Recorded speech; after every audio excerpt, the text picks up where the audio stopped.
File code name, false prophet. Category, paramilitary cult, global threat, advanced warfare.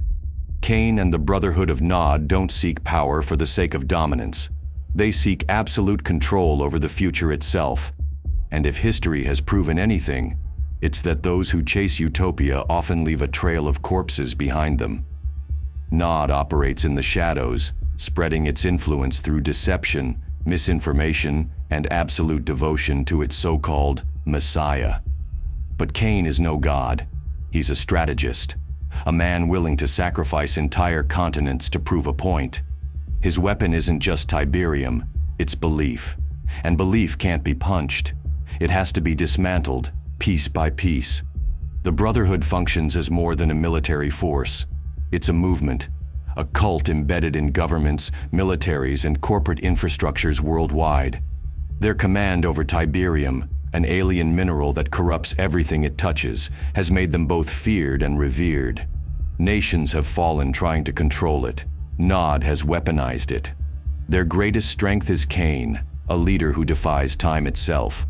Official records confirm his death on multiple occasions, yet he re-emerges, unchanged, as if time refuses to claim him. Clone? Genetic anomaly? Something worse? The truth is irrelevant.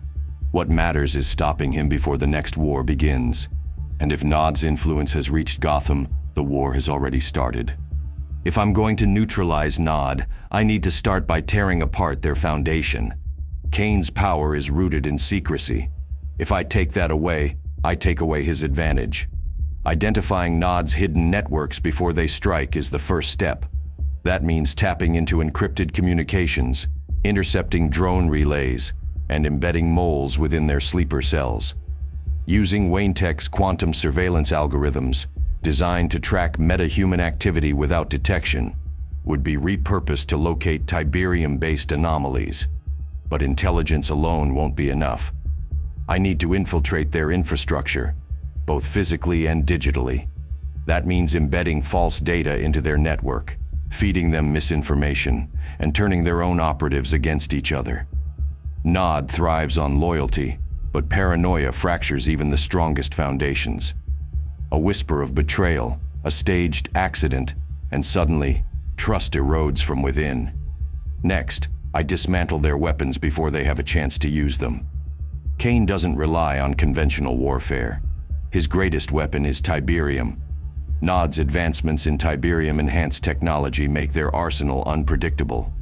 Energy-based weaponry, biochemical warfare, and bioengineered soldiers resistant to radiation make direct combat a costly mistake. Instead, the objective is to dismantle their war machine before it can be used. Using Wayne-Tech's Tiberium disruptor grenades, developed through reverse engineering Nod's own schematics, retrieved during a high-risk infiltration of a Nod black site by a covert operative embedded within their ranks, can destabilize their energy sources, rendering their most powerful weapons useless. Their refinement facilities, where raw Tiberium is processed, become the next target.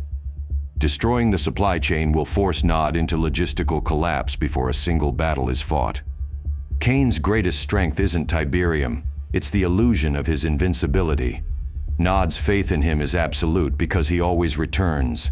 That's why the strategy doesn't begin with eliminating him. It begins with breaking his legend, forcing Kane into a public defeat. If he's exposed, if he's captured in front of his followers, the cracks in his deception will start to show. I'll manipulate Nod's own infrastructure to create an internal power struggle. Fabricated transmissions suggesting that Kane is willing to sacrifice his highest-ranking commanders for the cause will ignite distrust within his inner circle. If Nod's elite begin questioning Kane's loyalty, his empire would start to collapse from within. Once he's isolated, the real work begins. A personalized electromagnetic field generator, designed to disrupt Tiberium-based augmentations, will sever any unknown enhancements he may be using. If he's something beyond human, this will expose his vulnerabilities. If that doesn't work, there's always the Phantom Zone. And once he's down, I make sure he never comes back. Kane has cheated death before. This time, he doesn't get a second chance. Once captured, traditional imprisonment isn't an option. There are only two viable solutions. Secure Kane inside the Phantom Zone. No prison on Earth can hold him. The Phantom Zone can. No time, no space, no escape. Erase all records of his existence. If the world forgets him, Nod collapses.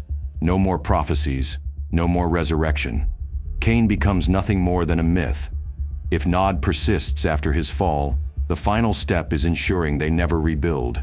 That means exposing every classified file, every war crime, every atrocity they've committed. Once their crimes are made public, recruitment dies. Without faith, without funding, without purpose, Nod ceases to exist. Kane believes himself untouchable, inevitable. He believes no matter how many times he's torn down, he'll always return. But history has proven otherwise.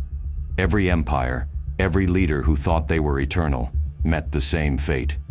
Because the one mistake every tyrant makes is thinking they're the only ones who prepare for the future.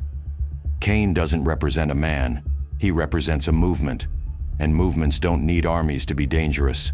They thrive in whispers, in secrecy, in ideology. If Nod is to be truly eradicated, it's not enough to capture its leader. The foundation has to be burned to the ground. This isn't a mission of brute force. It's precision, deception, and absolute finality. Nod's influence extends beyond battlefields, beyond nations. That's why their end won't be a single explosion or a decisive battle. It will be slow, methodical, and irreversible. That's not prophecy. That's strategy. Stay ahead, stay prepared, because the war is only over when I say it is.